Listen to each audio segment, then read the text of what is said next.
Joining me now, Michael Tilley, executive editor for Talk Business and Politics, coming us from the great state of Fort Smith. Good to see you, Mr. Tilley. Hey, thanks for having me.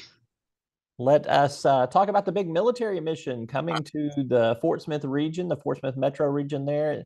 I think that at one time it was described as the potential of putting an auto plant super project right in the middle of the Fort Smith area there. Give everybody a little background of what is happening and how big economically this is. Well, hopefully we'll get a little bit more definition on the economic impact other than just it's going to be big. But yeah, almost 2 years ago, the Air Force decided to consolidate its foreign pilot training centers. They had several around the country, and so Fort Smith was top of the list, along with Selfridge, based in Selfridge, Michigan, just north of Detroit. So we've kind of known it's coming for a while. In fact, both the city of Fort Smith and the state of Arkansas have invested a little over 22 million to expand and improve the runway at the Fort Smith Regional Airport. So, but just recently, a few weeks ago, the Air Force came down with the final record of decision to bring in here. So, what it does is, the United States, the defense contractors sell these next generation, like the F-35, these high-end fighter jets to these our NATO allies. Well, those young men and women don't know how to fly those, so they have to come somewhere to learn how to fly them. So that's what's happening in Fort Smith. It'll also be somewhat of a permanent base for some of the F-16s that the Republic of Singapore Air Force uses. So one of the larger, more permanent uses will be for that. But one of the first cohort of pilots will be from Poland, but then there'll be Finland, Germany, Switzerland, several other pilots, several other countries use this base, and it's going to have the initial estimate is a little over 900 people, both U.S. military, foreign pilots, and some of their codependents.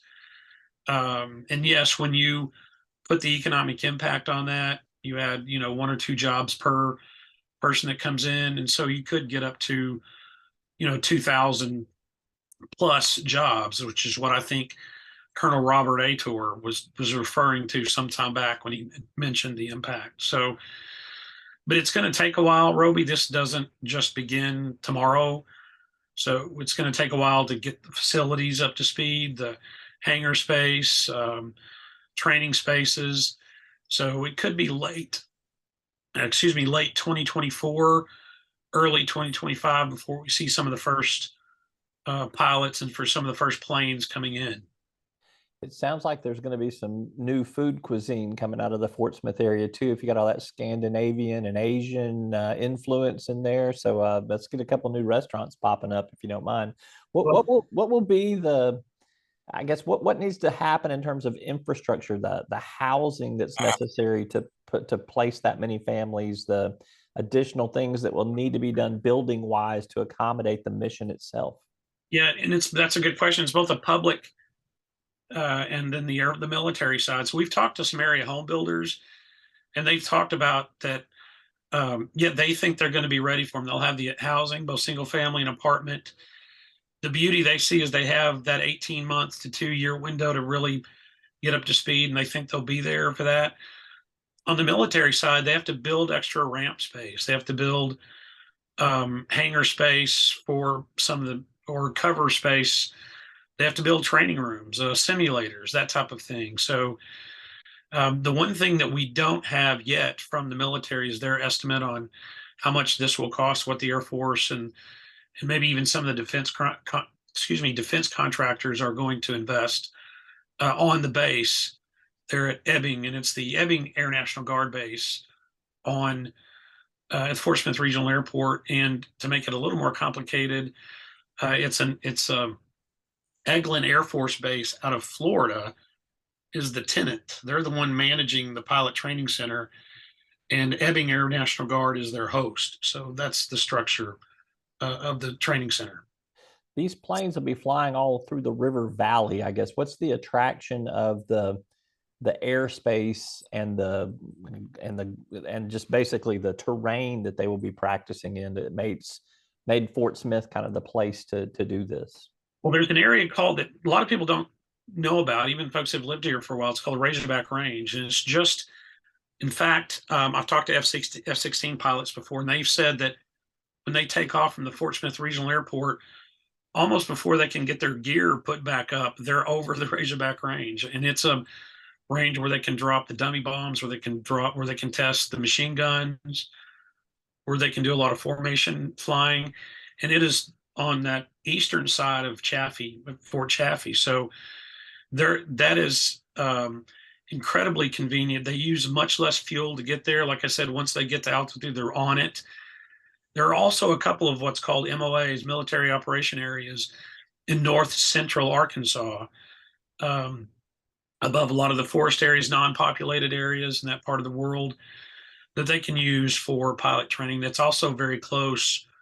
When you're talking about jets that can travel supersonic, what may take you and I a couple hours to get there, they're there before they can, probably count to 30, kind of thing. So that was the advantage. That was the big advantage that one of the big advantages that Fort Smith had, was that immediate access to those training ranges, and that nobody else is using them. At some of the other air bases, they were competing with other units for those resources. In Fort Smith, they're not doing that. So tell me a little bit about, I don't know if this is a question you can answer, and I don't, let me just throw it out there and I'll try to mangle my way through this question here.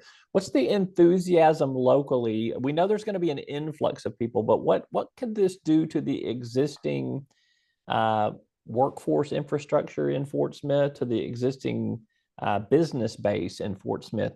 People have to be seeing dollars and cents with more customers and maybe even some opportunities that weren't there before this announcement. Yeah, I think there's a lot of that. In fact, I just talked to a developer today. This developer does a lot of unique development. He takes downtown spaces, for example, and converts those into residential or office spaces. He and some other folks had been waiting on this decision to make some planned investments, and now that that decision is in there, they're moving forward on that. So we're seeing a lot of that. It's been a while. I mean, of course, the Arkansas Center or Arkansas Colleges for Health Education has been a big win in terms of economic development for the area, but it's been a while. It's been a long time. The region is still smarting to some extent from the loss of the Whirlpool plant.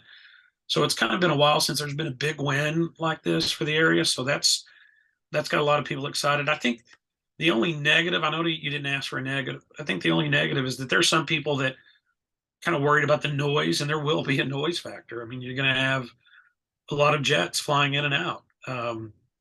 But the Air Force has promised some mitigation steps to keep that at a minimum. But that's the only minimum. But that's the only negative.